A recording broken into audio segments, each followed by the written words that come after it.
Class 10वीं का जो एमवीवीआई सब्जेक्टिव क्वेश्चन है, ये फर्स्ट क्वेश्चन, ठीक है। एवेन्यू से चैप्टर नंबर 9 डीएसटी लघु उत्तरीय पर्सन है, ठीक है। उत्तरीय डीएसटी लघु उत्तरीय पर्सन है, जो कि एमवीवीआई क्वेश्चन मैं आपको बता दूं डीएसटी थोड़ा सा कि इसका जो लेखक है एवेन्यू का अशोक वाजपेयी जी हैं, ठीक है। क्या अशोक वाजपेयी जी हैं? देखिए ऑब्जेक्टिव में ये कुछ क्वेश्चन पूछे जाते हैं कि लेखक कौन है, तो अशोक वाजपेयी जी हैं, ठीक है।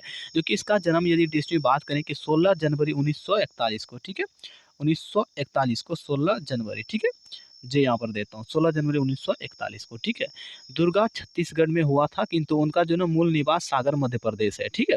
मध्य प्रदेश यानी कि एमपी में वो जो है कि माता पिता जो कि निर्मला देवी और जो कि यहाँ देखिए पिताजी का नाम परमानंद वाजपेयी है, ठीक है। तो डिस्ट्रिक्ट ये मैंने आपको ये पहला दिन था, ये क्वेश्चन फर्स्ट है, इसीलिए मैंने आपको बता दिया। अब जो स्टार्ट होगा हमारा यहाँ से 10 क्वेश्चन है, मैं आपको बता दूँ 10 क्वेश्चन सारे सारे एमबीबीआई क्वेश्चन है। यदि आप देख लेते हैं तो अच्छा खासा डिस्ट्रिक्ट नंबर उठा लेते हैं, ठीक है। तो अब आइए डिस्ट्रिक्ट में आपको इस लोकोत्तरी जो कि पर्सन का बात कर लेते हैं। जैसे ज़्यादा करके ये 2 से मैं आपको बता दूँ 3 नंबर में आते हैं, 2 से 3 नंबर में आते हैं क्वेश्चन पूछे जाते हैं, ठीक है। अब लघुत्तरी है तो सर ये 2-3 नंबर में आता है, तो ठीक है चलिए कोई बात नहीं, अच्छी बात है। कभी-कभी क्या होता है 5 नंबरी में भी पूछ लिया और कभी-कभी तो 1 नंबरा में भी पूछ लेता है। देखिए इसको बनाने का मतलब होता है बोर्ड का, समझे? बोर्ड अपने मर्ज़ी से बनाता है क्वेश्चन को, जान लीजिए। किताब में क्या उससे कोई लेना-देना नहीं।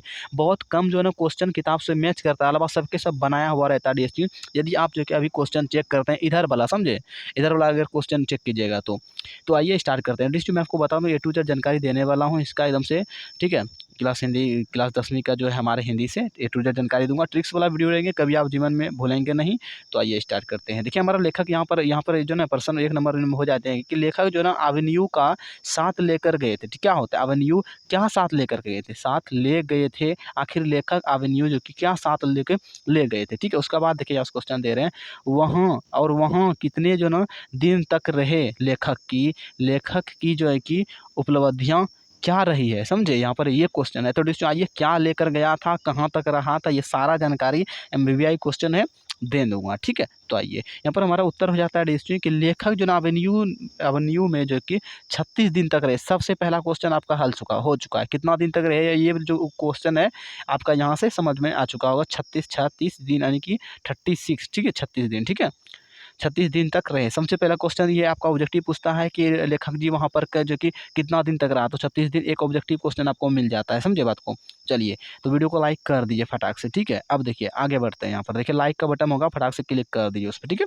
उसके बाद देखिए वह जो है कि वहाँ जो है ना साथ जो है कि क्या होता है वहाँ पर अपने साथ हिंदी का टाइपर राइटर यानी कि टाइपिंग करने वाला राइटर जो है कि 3-4 पुस्तकें और कुछ संगीत के टिप्स जो कि लेकर के ही ले गए थे, समझे? टिप्स ही लेकर क्या-क्या लेकर गया था इसमें फिर से आप याद रखिए। देखिए हिंदी का टाइपराइटर सबसे पहला हुआ, ठीक है। उसका बाद देखिए यहाँ देखिए 3-4 पुस्तकें यानी कि 3 से 4 पुस्तकें और संगीत वाला जो है कि संगीत के लिए से टिप्स लेके गए थे, समझे? पुस्तक और संगीत वाला टिप्स जो है कि ही लेके गए थे, समझे? अब समझ में आ चुका 3 चीज़ें वहाँ पर ले गए थे।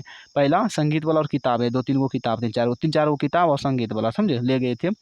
वह उस जो ना निपट एकांत में जो ना अपने में अपने में और जो है कि लेखक में डूबे हुए रहे, ठीक है। यानी कि अपने और जो है कि वो लेखक में डूबे रहे, लेकिन लेखक की उपलब्धियां यही रही कि देखिए क्या रहा उपलब्धियां। यहाँ पर देखिए उपलब्धियां क्या क्या रही, यहाँ पर ये भी क्वेश्चन में पूछ रहा है ना, समझे बात को? यहाँ पर ये भी क्वेश्चन में पूछ रहा है क्या रहा उपलब्धियां, तो यहाँ पर लेखक की उपलब्धियां यही रही कि उन्हें जो है ना 36 दिनों में जो है ना 35 35 जो कि कविताएँ लिखे। देखिए क्या रहा 35 जो है ना कविताएँ लिखी और जो है ना 27 जो कि गद्य जो कि रचनाएँ लिखी। देखिए कितना चीज़ें लिखा उन्होंने। देखिए उन्होंने यानी 36 दिन में, तो डिस्ट्रिक्ट में आपको बता दूँ 36 दिन में माने कि 35 जो है कि 35 जो है ना कविता लिखा। और यहाँ पर डिस्ट्रिक्ट में बात करते हैं 27 जो कि यानी कि 27 गग होते हैं ना गगखंड वाला, वो गग रचनाएँ लिखी। बता दीजिए इतना डिस्ट्रिक्ट में लिखा है इन्होंने। बस आप स्क्रीनशॉट लीजिए, वीडियो को लाइक कीजिए, उस चैनल को सब्सक्राइब कीजिए। जिसको लगता है डिस्ट्रिक्ट पीडीएफ लेना चाहिए 100 आपको पेमेंट करना पड़ेगा, ठीक है। आपको डिस्क्रिप्शन में मेरा व्हाट्सएप नंबर मिल जाएगा, मैसेज कीजिए। और जिसे फ्री में लेना होगा हमारा वेबसाइट दिया गया है, वहाँ पर फ्री में जाकर आप वहाँ से स्क्रीनशॉट या फिर डाउनलोड या फिर कॉपी भी कीजिएगा तो हो जाएगा, समझे? वहाँ से कॉपी वगैरह हो जाता है, ठीक है। तो आप वहाँ से भी डाउनलोड कर सकते हैं। तो डिस्ट्रिक्ट में आज के लिए इतना, चैनल को सब्सक्राइब, वीडियो को लाइक कर देना है और मिलते हैं अगले वीडियो में।